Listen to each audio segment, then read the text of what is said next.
Welcome to my channel, Sunshine Shoulders. Good morning to my subscribers in the Philippines. Good evening to my subscribers in America and beyond. I always give a special welcome to my new viewers and subscribers. Thank you so much for stopping by. I really appreciate it. My channel is geared toward the new man and woman who's never been here to the Philippines before, but has an interest in coming. My 11 years doesn't make me a know-it-all. But it does give me a unique perspective, and I share that with you to make your trip here more enjoyable and above all things safer. I'm boots on the ground. I'm right in the center of all this. It's for your benefit. I live among the locals, and I always give you the nitty-gritty. That's just exactly what I'm seeing, what I'm living, what I'm experiencing. I'm never going to sugarcoat that. It's not going to start today. Thank you so much for your kindness, your generosity, your support of my channel. It's really been amazing. Today we're going to talk about the mistakes that expat rookies make, on their first voyage here to the Philippines. Now, I ain't talking about somebody that's coming over here for 2 weeks or a month. I'm talking about the expats like us, the long-termers, is what I like to call them. And we make a lot of mistakes, man. People was laughing at my Christmas tree over here, right? In my comments. But I'm not gonna touch that tree. You know why? Because, man, I'm going to tell you, the Filipinos, they're so superstitious over here. I don't know why that tree's still up, but I'm pretty sure it has something to do with one of their superstitions or traditions or something, so I'm not going to fool with it. Because one thing you're going to have to deal with over here is their superstitions, man. So if they, on Friday, if they want to come through here and blow smoke through the whole house, you better let them. In Zamboanga, on Tuesdays and Fridays, you can't even take a shower. You just got to wash up there. I mean, they got some stuff over here waiting for you. But the mistakes that I see new guys make here, and women when they come here, I want to talk about today. And all of this could be avoided if we would just read the Philippine Handbook. People always ask me, what's the Philippine Handbook? Listen, Americans, and I can only speak for Americans, we've been here since at least 1899, all right? People know what it takes to thrive here in the Philippines, to live a good life, to get along with the people and everything like that. And there's enough information, there's enough data out there that you can have access to learn as much as you can about the people, the cultures, the climate, the economy, But if you're like me, see, I didn't do it. Because I've got a one-track mind. See, when I came over here, I just get on the plane, and most of us do. We have a one-track mind. The only sweet spot we looking for is, it could be found somewhere below her waist. And, so we miss out on a lot of stuff. And you can drop me, pre-pandemic, you could drop me in any major city in the Philippines. Metro Manila, Cebu, Davao, any of those places like that, even Dumaguete. During, the midday or somewhere in the afternoon, and I can point you out the new guys from the veterans. You know how I know? Because the new guy, he's cursing, he's pacing back and forth because this slow, methodical pace of the Philippines is driving him crazy. And it's going to drive you crazy, and there's nothing I can tell you, there's nothing that's going to prepare you for it, only to know that it's here when you get here. See, I got slapped in the face with it, which a lot of guys do, because they get right on the plane and come over here. They're not trying to really learn anything about the Philippines. And it's waiting for you, man. But the first mistake that I see us make is we pack our suitcases wrong. It's even before we even leave. We pack our suitcases wrong. We either don't have enough of the right stuff or too much of the wrong stuff. See, we're in our minds, we're worrying about these souvenirs and chocolate and all that. See, but the important stuff we don't put in there. We don't put enough in there, like sunscreen. You need a good sunscreen over here. See, what we do is, and this is, I'm gonna keep it on me. I packed as if I was going to Florida or the Gulf of Mexico or one of them warm spots like that in the United States right now. The climate over here is totally different. This is a unicorn over here. I always talk about the Philippines as a unicorn because it is. And people who say it isn't, haven't been over here before. All right, but pack you some good sunscreen, maybe 2 or 3 or 4 bottles of the best sunscreen you can get, because it's readily available there and it's not so expensive. The good sunscreen over here, man, I'm gonna tell you, it's very, very expensive. You can just get a small bottle like this at Watson's, man. It's gonna cost you $10. A good sunscreen is going to really protect you, because the sun over here is unrelenting. It's going to beat you to death, you know, if you stay out there in it enough, which, you know, nobody in their right mind to do it, but when you go to the beach and stuff like that. So bring some good sunscreen. I'm not going to tell you all the stuff that you need to bring. This is some basic stuff that you need to think about before you pack your suitcase. Underwear is premium over here, guys. Listen to me. You can't bring enough underwear over here. Number one, the sizes, okay? When you come over here, you're going to have a hard time finding, unless you're just a little skinny guy, you know, because remember, we're in the Philippines, we're in Asia, man. You know, big guy like me, trust me, it's coming up on 3 years for me straight over here. I haven't bought any underwear over here. I still have the same underwear. Luckily, I learned a lesson from my mother a long time ago, you know, buy quality stuff. Okay, yeah, you may not be able to buy a lot of it, but as long as it's good. See, so I've got about 12 pair of underwear, good quality underwear that I've had, because if not, I'm in trouble, man. You know, so the next buying box is coming. It's going to have me about 12 to 24 pair of underwear. You know, the good rayon kind that's cool, you know, because over here, man, you cannot have enough underwear. T-shirts, white plain T-shirts, you know, because, of course, like I said, the sun is cool, they're comfortable, even wife beaters, and I'm calling them wife beaters. Y'all know what I'm talking about, man. I'm not advocating violence or anything like that. I'm not trying to be politically correct. You know, the tank top, the A, what they call them, the A shirts or something over there now. Bring you plenty of them. Some socks, even though you're not going to use socks all the time, you're going to need them, because whenever you go into a government facility, you need closed shoes, you know, tennis shoes, dress shoes. Also, I've got 2 pair of pants over here, 1 pair of blue jeans, 1 pair of dress pants. The blue jeans is for when I go to immigration. Any government place, you have to wear long pants. You can't go in there with shorts. Shorts, guys. Even if you don't wear shorts, you better bring some shorts to wear around the house. All right? It's very, very important. Okay? Some comfortable shoes and sandals, because remember the sizes over here, just to make sure that the sizes fit you. Because over here they start dealing in, like, instead of a size 8, it'll be something like a 38. You know, it's going to mess your man up. So bring that. Okay, so it's just a few things I want you to make sure you bring. All right. Now, the second big mistake that I see expat rookies make is this. They underestimate the playing field over here. See, he's already been chatting with some woman. He's sure she's the one, all right? And when he gets over here, he goes from the chat room to the living room. They immediately start living together, you know, and that's going to create all kind of problems, because, listen, you don't know that lady online, okay? That's a blind date with a camera. That's all that is, man, that online stuff, okay? I don't care if you're chatting with her for 9 months. It means absolutely nothing, guys. You don't know these people online.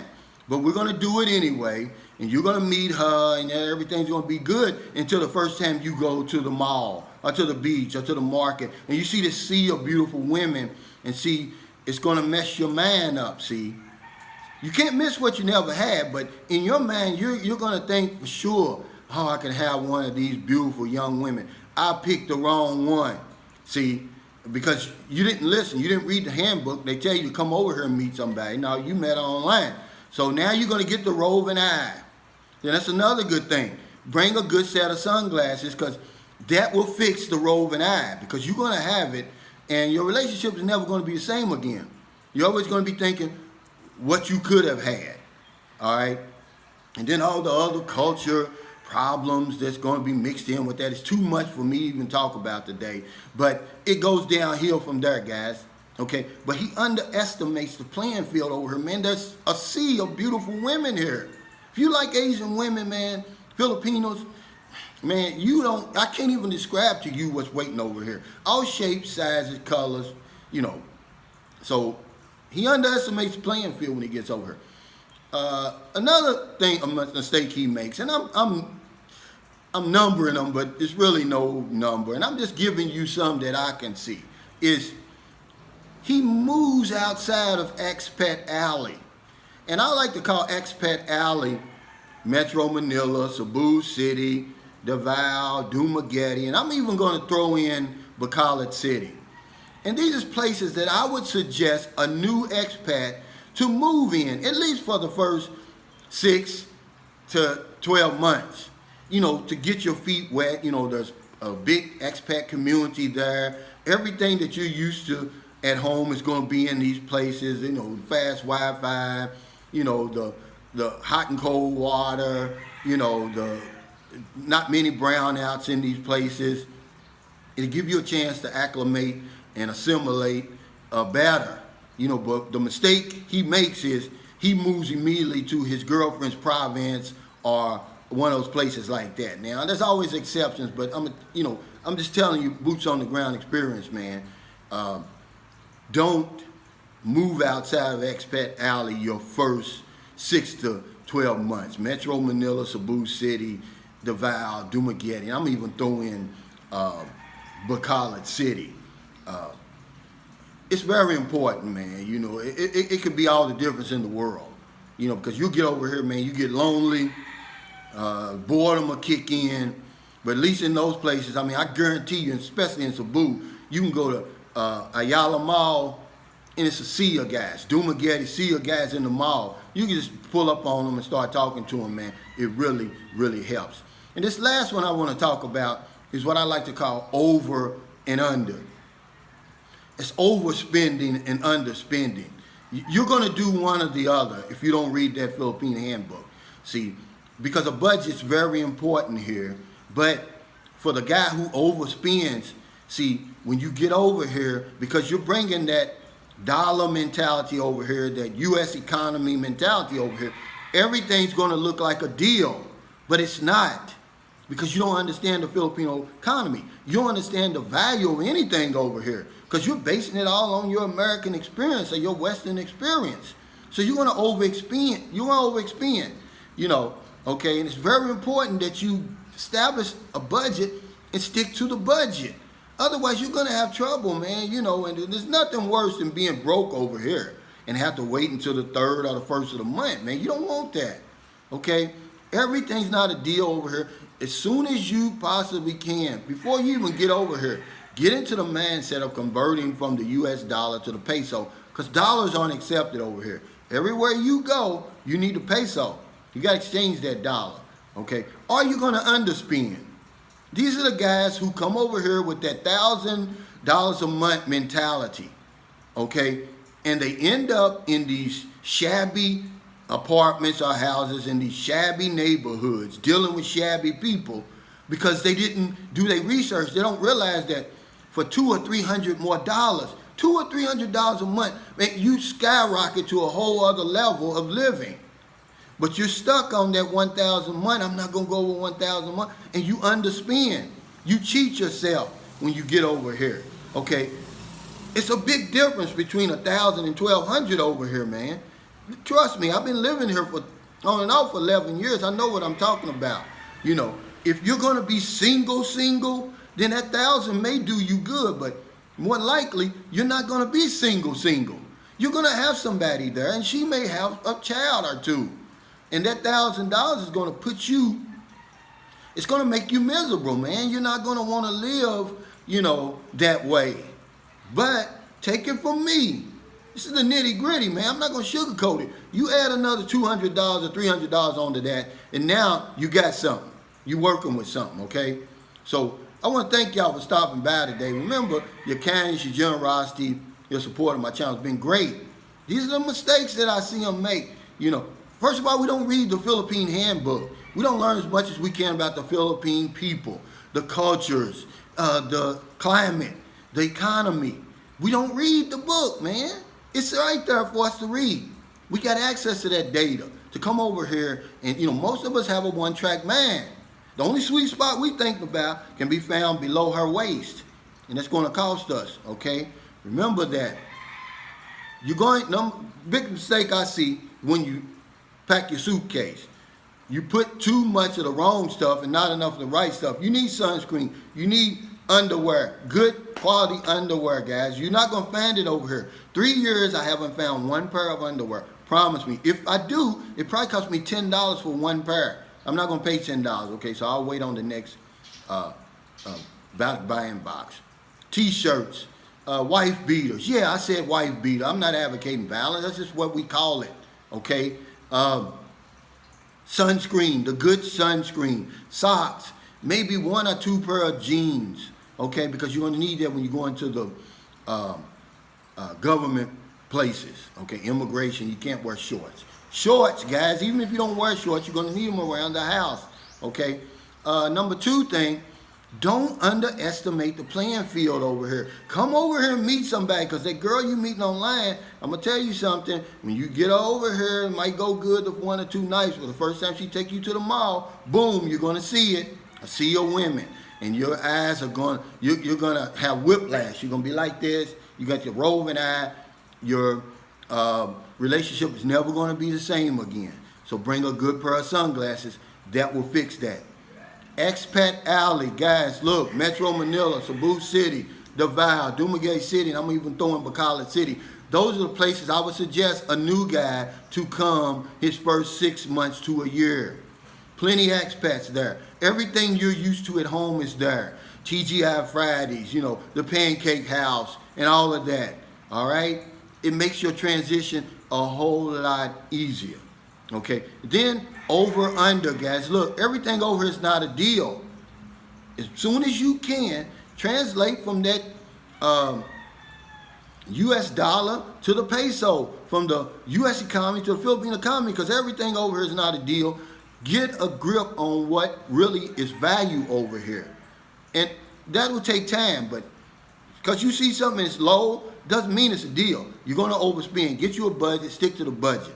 Are you going to underspend? Look, guys, unless you're going to be single, $1,000 a month is not going to make it over here. Let's just be honest, okay? You can do it if you're going to be single.